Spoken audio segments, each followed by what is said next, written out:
ओम brim बृहस्पतये नमः। आज हम सब बृहस्पतिवार व्रत कथा का श्रवण करेंगे। देव गुरु बृहस्पति को बुद्धि और शिक्षा का कारक माना जाता है। गुरुवार को बृहस्पति देव की पूजा करने से धन, विद्या, मान, सम्मान, प्रतिष्ठा और कई अन्य मनोवांछित फल की प्राप्ति होती है। गुरुवार को भगवान बृहस्पति की पूजा का विधान है। गुरुवार के दिन व्रत और कथा सुनने से घर परिवार में सुख समृद्धि बनी रहती है।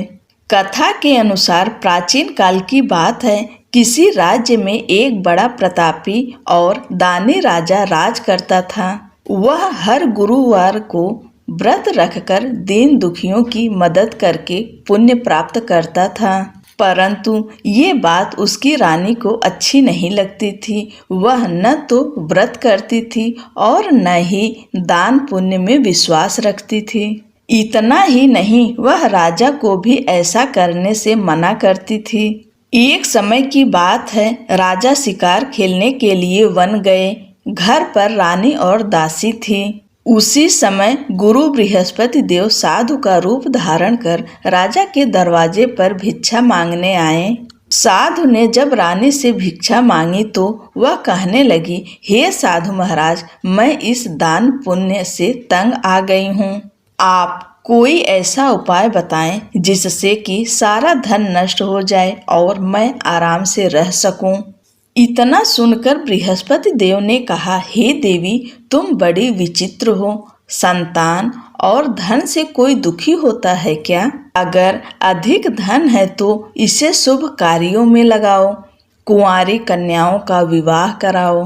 विद्यालय और बाग बगीचे का निर्माण कराओ, जिससे तुम्हारे दोनों लोग सुधरें। परंतु साधु की इन बातों से रानी को खुशी नहीं हुई। उसने कहा कि मुझे ऐसे धन की आवश्यकता नहीं है जिसे मैं दान दूं और जिसे संभालने में मेरा सारा समय नष्ट हो जाए।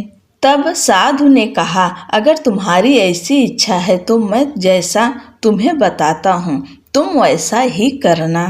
गुरुवार के दिन तुम घर को गोबर से लीपना, अपने बालों को पीली मिट्टी से धोना, राजा से हजामत बनाने को कहना, भोजन में मांस मदिरा का प्रयोग करना, कपड़े धोबी के यहाँ धुलने देना। इस प्रकार 7 बृहस्पतिवार करने से तुम्हारा समस्त धन नष्ट हो जाएगा।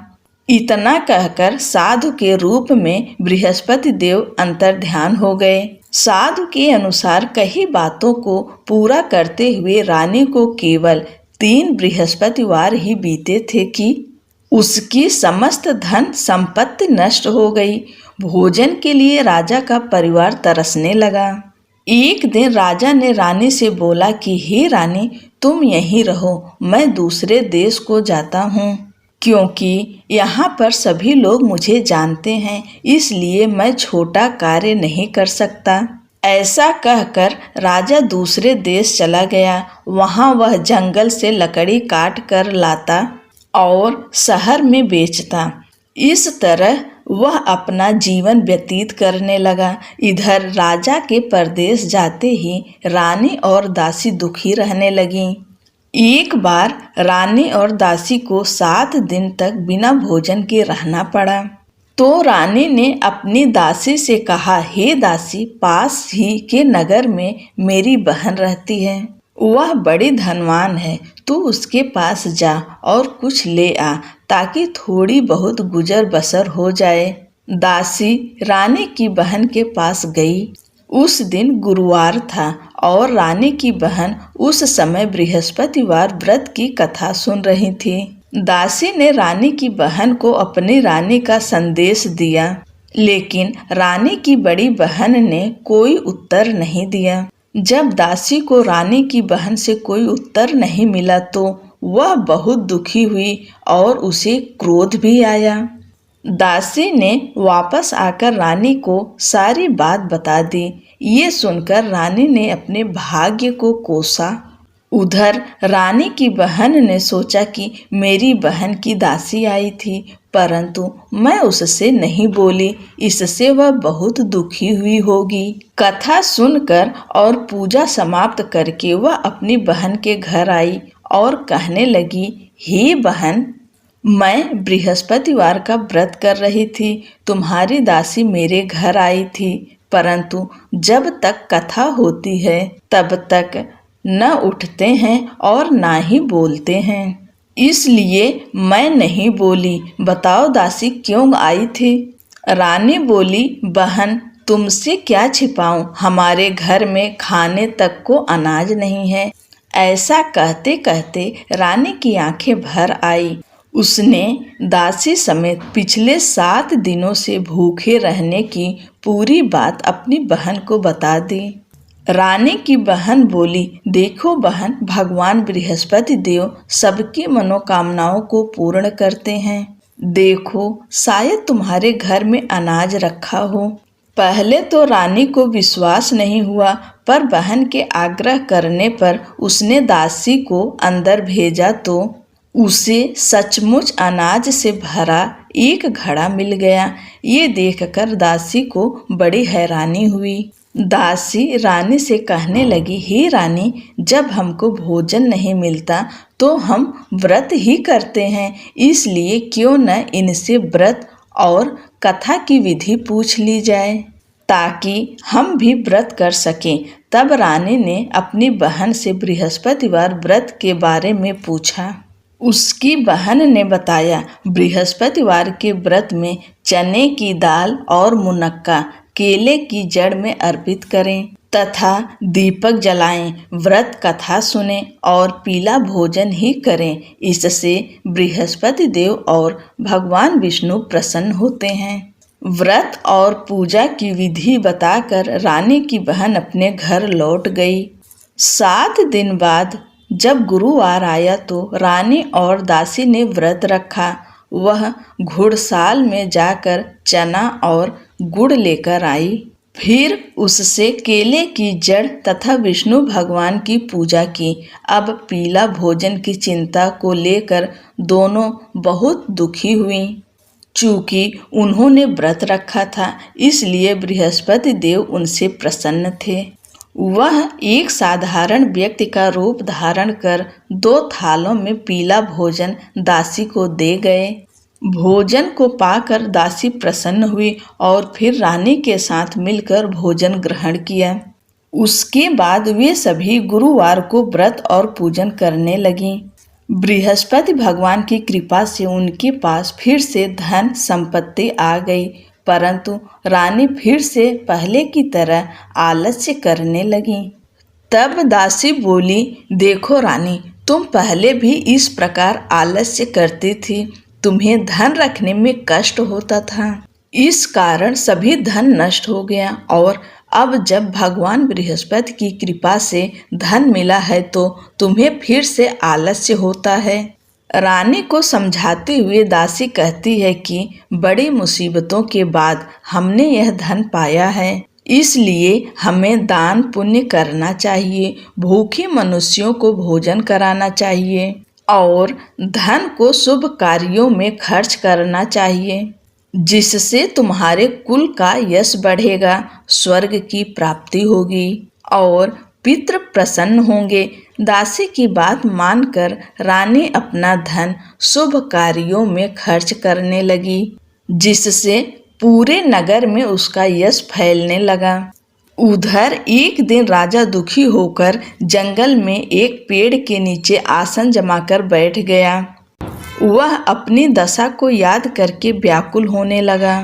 बृहस्पतिवार का दिन था। एकाएक उसने देखा कि निर्जन वन में एक साधु प्रकट हुए। वह साधु वेश में स्वयं बृहस्पति देवता थे। लकड़हारे के सामने आकर बोले, हे लकड़हारे, इस सुनसान जंगल में तू इतना चिंता मग्न क्यों बैठा है? लकड़हारे ने दोनों हाथ जोड़कर प्रणाम किया और उत्तर दिया, हे महात्मा जी, आप सब कुछ जानते हो, मैं क्या कहूँ। यह कहकर रोने लगा और साधु को अपनी आत्मकथा सुनाई। महात्मा जी ने कहा, तुम्हारी स्त्री ने बृहस्पति के दिन बृहस्पति भगवान का निरादर किया है, जिसके कारण रुष्ट होकर उन्होंने तुम्हारी यह दशा कर दी है। अब तुम चिंता को दूर करके मेरे कहने पर चलो तो तुम्हारे सब कष्ट दूर हो जाएंगे और भगवान पहले से भी अधिक संपत्ति देंगे। तुम बृहस्पति के दिन कथा किया करो। 2 पैसे के चने मुनक्का लाकर उसका प्रसाद बनाओ और शुद्ध जल से लोटे में शक्कर मिलाकर अमृत तैयार करो।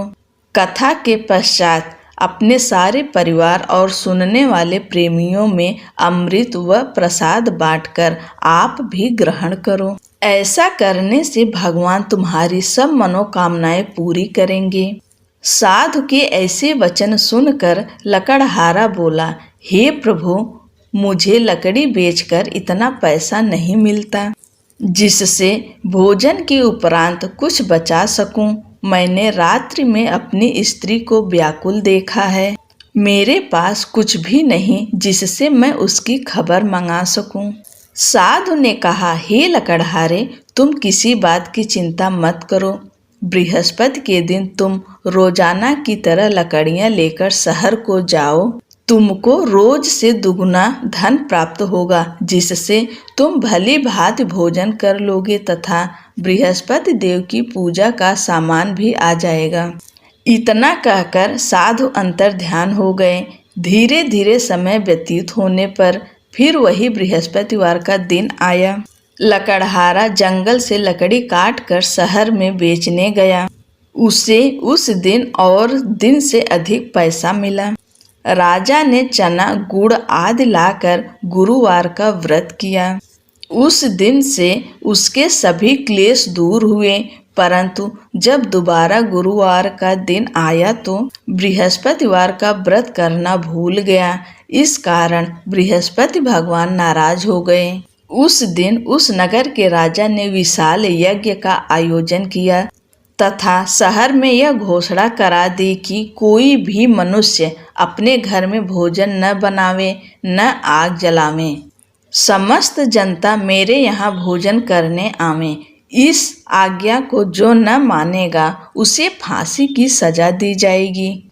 इस तरह की घोषणा संपूर्ण नगर में करवा दी गई। राजा की आज्ञा अनुसार शहर के सभी लोग भोजन करने गए, लेकिन लकड़हारा कुछ देर से पहुंचा।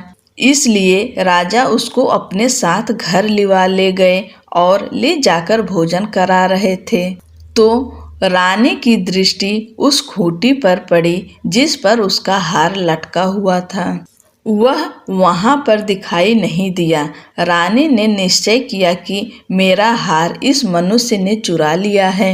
उसी समय सिपाहियों को बुलाकर उसको कारागार में डलवा दिया। जब लकड़हारा कारागार में पड़ गया और बहुत दुखी होकर विचार करने लगा कि न जाने कौन से पूर्व जन्म के कर्म से मुझे यह दुख प्राप्त हुआ है, और उसी साधु को याद करने लगा जो कि जंगल में मिला था। उसी समय तत्काल बृहस्पति देव साधु के रूप में प्रकट हुए और उसकी दशा को देखकर कहने लगे, अरे मूर्ख, तूने बृहस्पति देव की कथा नहीं करी, इस कारण तुझे दुख प्राप्त हुआ है। अब चिंता मत कर। बृहस्पतिवार के दिन कारागार के दरवाजे पर 4 पैसे पड़े मिलेंगे। उनसे तू बृहस्पति देव की पूजा करना, तेरे सभी कष्ट दूर हो जाएंगे। बृहस्पति के दिन उसे 4 पैसे मिले। लकड़हारे ने कथा कही। उसी रात्रि को बृहस्पति देव ने उस नगर के राजा को स्वप्न में कहा, हे राजा, तुमने जिस आदमी को कारागार में बंद कर दिया है वह निर्दोष है। वह राजा है, उसे छोड़ देना। रानी का हार उसी खूंटी पर लटका है। अगर तू ऐसा नहीं करेगा तो मैं तेरे राज्य को नष्ट कर दूंगा। इस तरह रात्रि के स्वप्न को देखकर राजा प्रातःकाल उठा और खूंटी पर हार देखकर लकड़हारे को बुलाकर क्षमा मांगी। तथा लकड़हारे को योग्य सुंदर वस्त्र आभूषण देकर विदा कर दिया। बृहस्पति देव की आज्ञा अनुसार लकड़हारा अपने नगर को चल दिया। राजा जब अपने नगर के निकट पहुंचा तो उसे बड़ा आश्चर्य हुआ। नगर में पहले से अधिक बाग, तालाब, कुएं तथा बहुत ही धर्मशाला, मंदिर आदि बन गई है। राजा ने पूछा, यह किसका बाग और धर्मशाला है? तब नगर के सब लोग कहने लगे, यह सब रानी और बांदी के हैं। तो राजा को आश्चर्य हुआ और गुस्सा भी आया। जब रानी ने यह खबर सुनी कि राजा आ रहे हैं तो उन्होंने बांदी से कहा कि हे दासी, देख, राजा हमको कितनी बुरी हालत में छोड़ गए थे। हमारी ऐसी हालत देखकर वह लौट न जाएं, इसलिए तू दरवाजे पर खड़ी हो जा। आज्ञा अनुसार दासी दरवाजे पर खड़ी हो गई। राजा आए तो उन्हें अपने साथ लिवा लाई। तब राजा ने क्रोध करके अपनी रानी से पूछा कि यह धन तुम्हें कैसे प्राप्त हुआ है? तब उन्होंने कहा, हमें यह सब धन बृहस्पति देव के इस व्रत के प्रभाव से प्राप्त हुआ है। राजा ने निश्चय किया कि 7 रोज बाद तो सभी बृहस्पति का पूजन करते हैं, परंतु मैं प्रतिदिन दिन में 3 बार कहानी तथा रोज व्रत किया करूँगा। अब हर समय राजा के दुपट्टे में चने की दाल बंधी रहती तथा दिन में 3 बार कहानी कहता। एक रोज राजा ने विचार किया कि चलो अपनी बहन के यहाँ हो आए। इस तरह निश्चय कर राजा घोड़े पर सवार हो अपनी बहन के यहाँ को चलने लगा।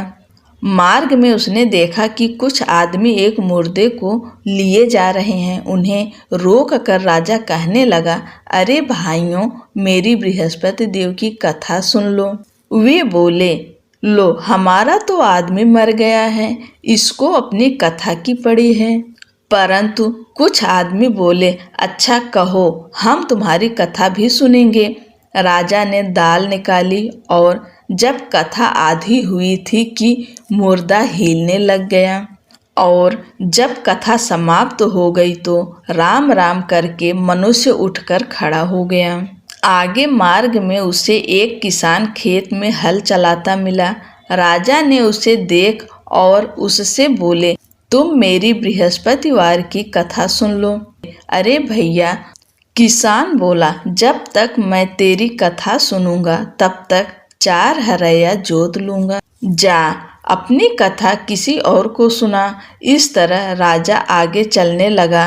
राजा के हटते ही बैल पछाड़ खाकर गिर गए तथा किसान के पेट में बड़ी जोर का दर्द होने लगा।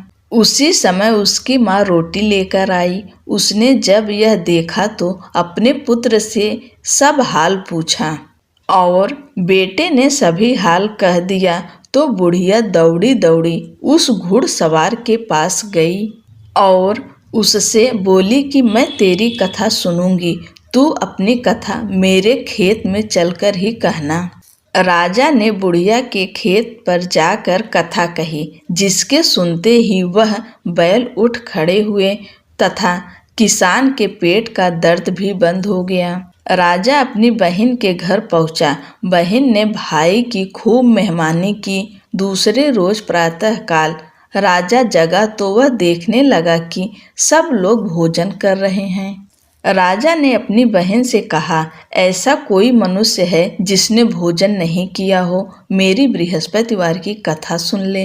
बहन बोली, हे भैया, यह देश ऐसा ही है कि पहले यहाँ लोग भोजन करते हैं, बाद में अन्य काम करते हैं। अगर कोई पड़ोस में हो तो देखाऊं? वह ऐसा कहकर देखने चली गई, परंतु उसे कोई ऐसा व्यक्ति नहीं मिला जिसने भोजन न किया हो। अतः वह एक कुम्हार के घर गई जिसका लड़का बीमार था। उसे मालूम हुआ कि उनके यहाँ 3 रोज से किसी ने भोजन नहीं किया है। रानी ने अपने भाई की कथा सुनने के लिए कुम्हार से कहा तो वह तैयार हो गया। राजा ने जाकर बृहस्पतिवार की कथा कही, जिसको सुनकर उसका लड़का ठीक हो गया। अब तो राजा की प्रशंसा होने लगी। एक रोज राजा ने अपनी बहन से कहा कि हे बहन, हम अपने घर को जाएंगे, तुम भी तैयार हो जाओ। राजा की बहन ने अपनी सास से कहा। सास ने कहा, हाँ चली जा, परंतु अपने लड़कों को मत ले जाना, क्योंकि तेरे भाई के कोई औलाद नहीं है। बहन ने अपने भैया से कहा, हे भैया, मैं तो चलूंगी, पर कोई बालक नहीं जाएगा। राजा ने बोला, जब कोई बालक नहीं चलेगा तब तुम ही क्या करोगी।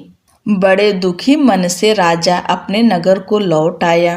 राजा ने अपनी रानी से कहा, हम निर्वंशी हैं, हमारा मुंह देखने का धर्म नहीं है और कुछ भोजन आदि नहीं किया। रानी बोली, हे प्रभु, बृहस्पति देव ने हमें सब कुछ दिया है, वह हमें औलाद अवश्य देंगे। उसी रात को बृहस्पति देव ने राजा से स्वप्न में कहा, हे राजा उठ, सभी सोच त्याग दे, तेरी रानी गर्भ से है।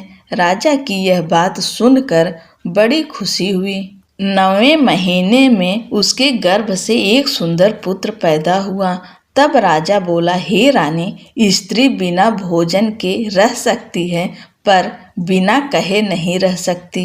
जब मेरी बहन आवे तुम उससे कुछ कहना मत। रानी ने सुनकर हाँ कर दिया। जब राजा की बहन ने यह शुभ समाचार सुना तो वह बड़ी खुश हुई तथा बधाई लेकर अपने भाई के यहाँ आई। तब रानी ने कहा, घोड़ा चढ़कर तो नहीं आई, गधा चढ़ी आई। राजा की बहन बोली, भाभी, मैं इस प्रकार न कहती तो तुम्हें औलाद कैसे मिलती।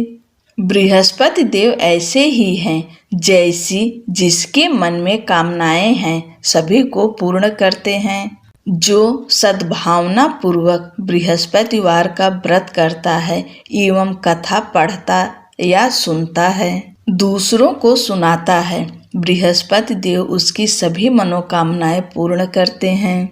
भगवान बृहस्पति देव उसकी सदैव रक्षा करते हैं। संसार में जो मनुष्य सद्भावना से भगवान जी का पूजन व्रत सच्चे हृदय से करते हैं तो उनकी सभी मनोकामनाएं पूर्ण करते हैं। जैसी सच्ची भावना से रानी और राजा ने उनकी कथा का गुणगान किया तो उनकी सभी इच्छाएं बृहस्पति देव जी ने पूर्ण की थी। इसलिए पूर्ण कथा सुनने के बाद प्रसाद लेकर जाना चाहिए।